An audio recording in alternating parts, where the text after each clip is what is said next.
Thank you very much, Matthew, for inviting me to speak today. I would like to acknowledge the traditional owners of the land and pay my respects to them and acknowledge that sovereignty was never ceded. I research a policy known as access and benefit sharing, which is short for access to genetic resources and the sharing of benefits associated with their use in research and development. This is a policy process governed at the international level by the Convention on Biological Diversity and the Waiver Protocol, as well as the Plant Treaty, and it's implemented in domestic law through domestic legislation.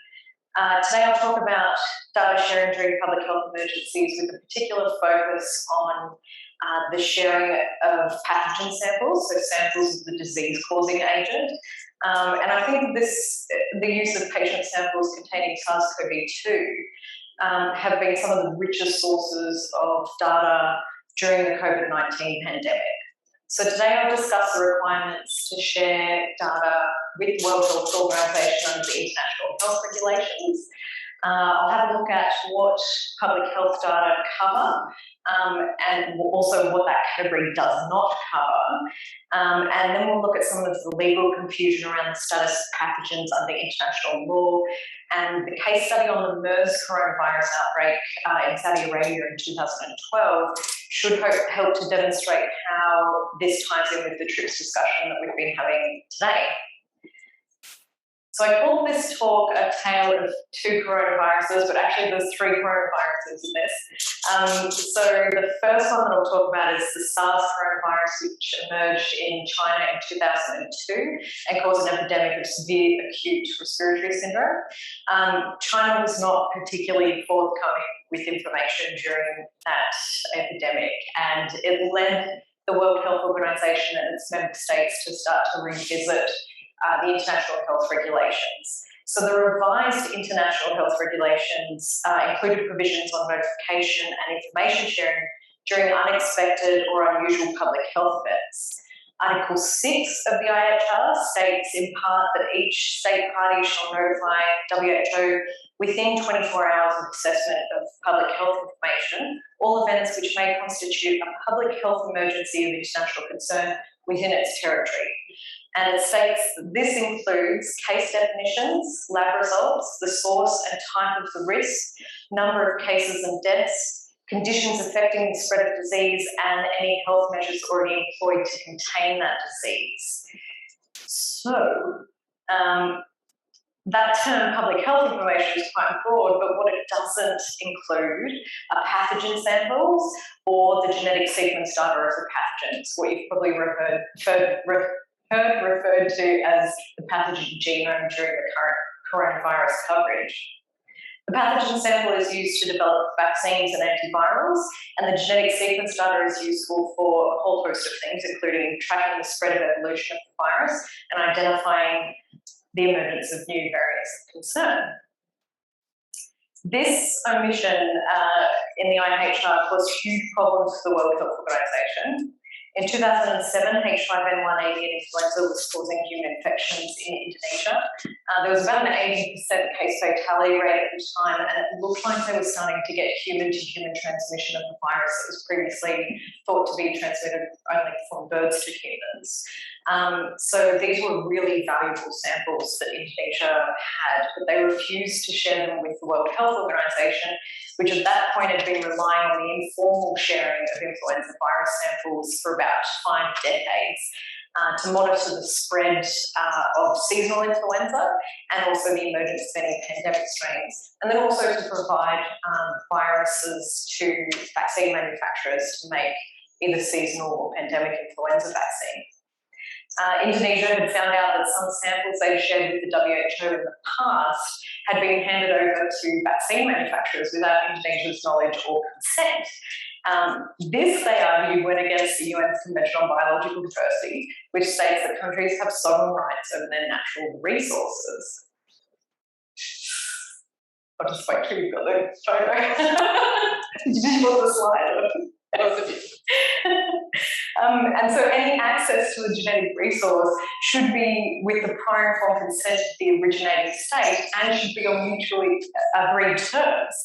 This argument caught the World Health Organization completely off guard, and also a lot of developed countries. But if you have a look at the definition of genetic resources under the convention, it's really hard to argue with Indonesia's logic here, because viruses aren't just protein capsules with a viral genome, so either DNA or RNA in them, and the genes encode proteins to make a progeny virus. So they definitely fit into the CBD's definition of genetic resources and are therefore subject to access and benefit sharing laws, just like other sovereign genetic resources.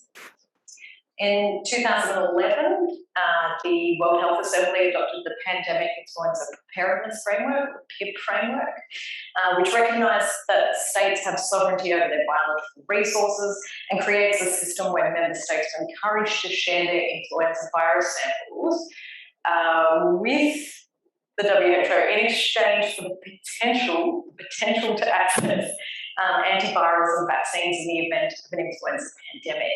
So this viral sovereignty dispute was supposedly over and done with by 2011 with the adoption of the PIP framework, but not quite, because the PIP framework only covers that tiny subset of viruses that could potentially cause a human influenza pandemic.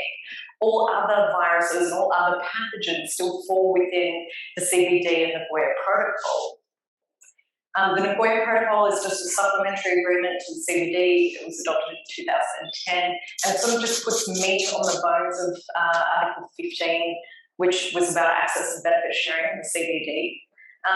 Only addressing pandemic influenza viruses backfired on the WHO when it came to MERS coronavirus. One thing that the MERS case study will really emphasise was the confusion related to proprietary claims over biological samples and also data.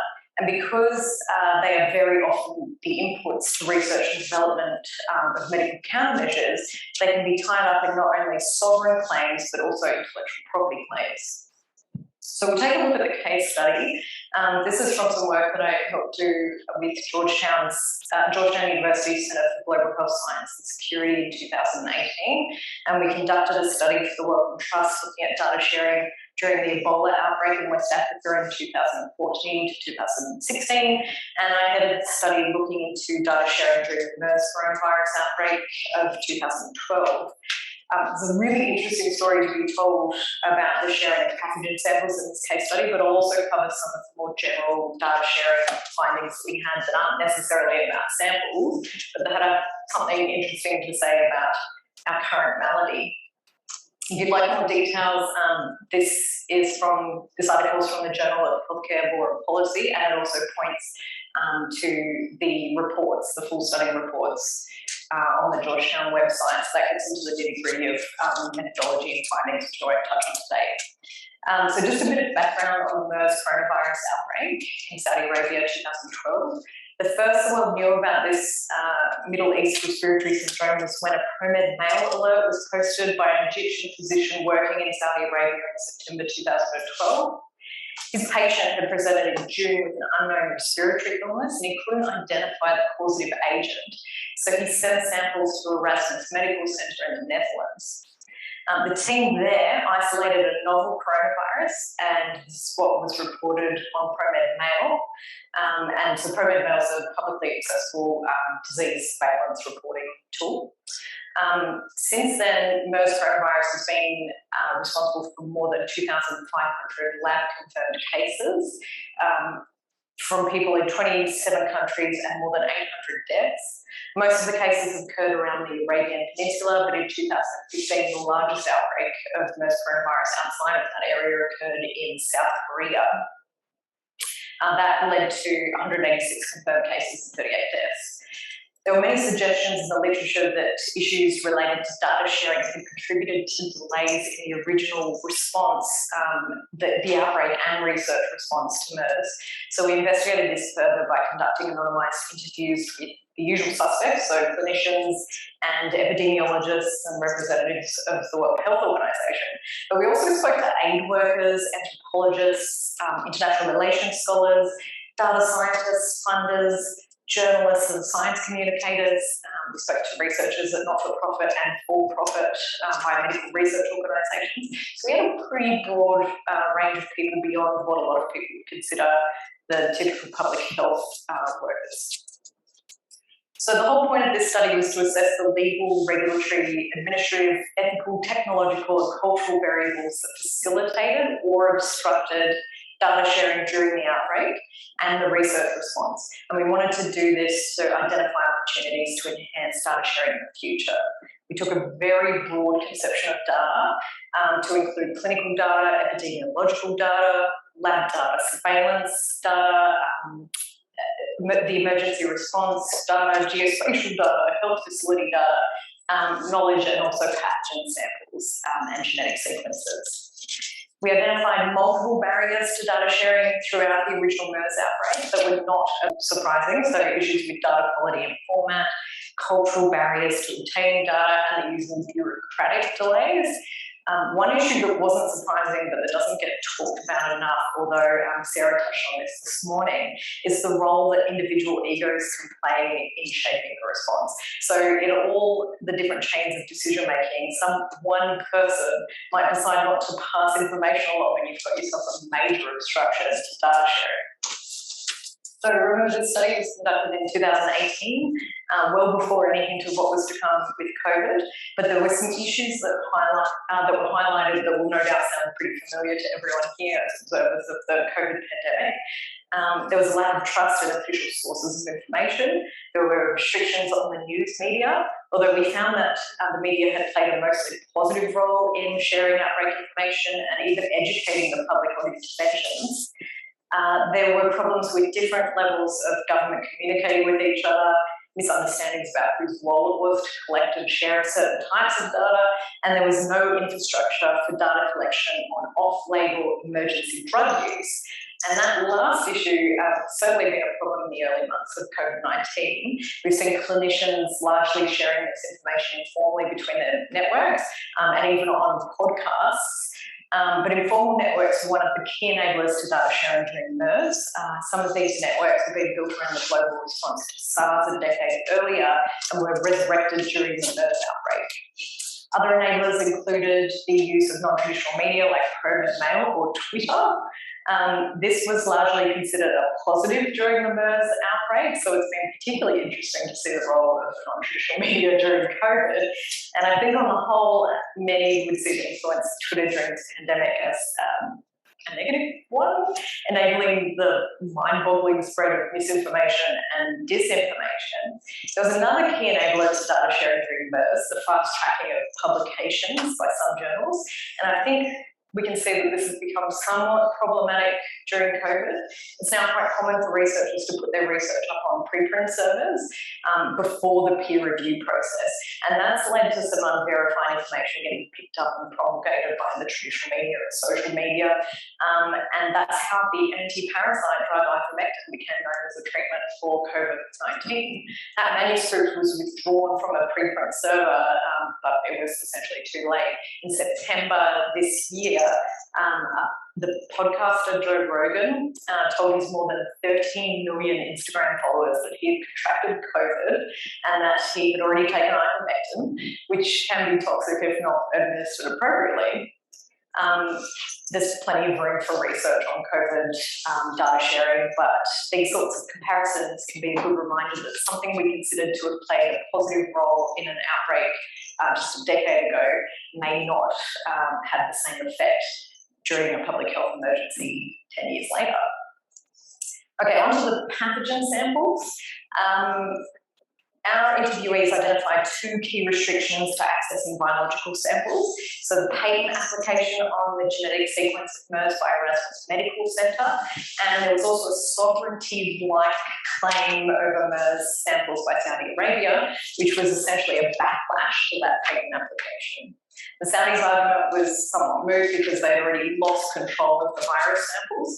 Researchers all over the world had access to the virus samples through Erasmus Medical Centre, so there was absolutely no reason why they would go to Saudi Arabia to start negotiating an access benefit sharing agreement. One of the ways this relates to the discussion today is that proprietary claims are diverse and they cover many of the inputs to medical countermeasures, and they may include overlapping intellectual property and sovereign claims. So obviously the TRIPS waiver is not going to impact the sovereign claims. Interviewees reported being confused by how those sovereign rights operate, and one interviewee even reported having stopped their research on MERS altogether when the legal situation regarding Saudi Arabia's rights became too confusing. To finish up, let's have a quick look at how information and sample sharing has played out during the early days of COVID-19. Wendy detailed this earlier today, so that was great, but I'll just give a quick recap. So the first cluster of unusual pneumonia cases were recognised in Wuhan in late December, so 26th, 27th. That information made its way through their local and regional authorities, and preliminary information was provided to the WHO on the 3rd of January 2020, and China was in contact with the WHO from that point on. The viral genome was shared on the 11th of January, and this led to the development of early diagnostics and also guided the development of vaccines, but they did need access to physical samples to complete that process. Most consider this a fairly reasonable timeline of events, including the review committee on the functioning of the IHR during COVID-19. However, they note that China did not share their original virus samples, and in fact, China hasn't sent any of their SARS-CoV-2 samples to the international scientific community. So in that sense, researchers were working with their hands tied until the 29th of January when the Doherty Institute in Melbourne isolated the virus and provided actual physical samples to researchers all over the world. China hasn't specifically declared sovereignty over their samples of SARS-CoV-2, but it's clear they are exercising their sovereign authority and ensuring that they don't leave their borders. If you're interested in what claiming sovereignty over SARS-CoV-2 might look like, I'd point you to this paper, which we published in the Journal of Flora and Medicine earlier this year. If you have any troubles getting access to this, please contact me. This is an interesting question, though, I think. If China were to claim sovereignty over this particular genetic resource, would they be able to demand benefit sharing from the parties that utilise the virus in research and development, like vaccine manufacturers? The answer is yes, but it's complicated, and it depends on how you define the country of origin for a virus, and that's what we unpack in this article. But as you can see, this is why we're seeing calls to include pathogen access in the new pandemic treaty. This is one of the gaps that Sarah identified this morning in the IHR. So they want to patch up that gap. And pathogen samples are extremely important sources of data in the lead up to and during a public health emergency. So much so that the WHO has even floated the idea of WTO-style sanctions against countries that don't share their pathogen samples or information. So I'll be watching with keen interest to see what happens with how access and benefit sharing is incorporated into the pandemic treaty, if at all. Thank you very much to the Biodiversity Hub at Griffith and also to my collaborators at Georgetown University, and thank you all for your attention.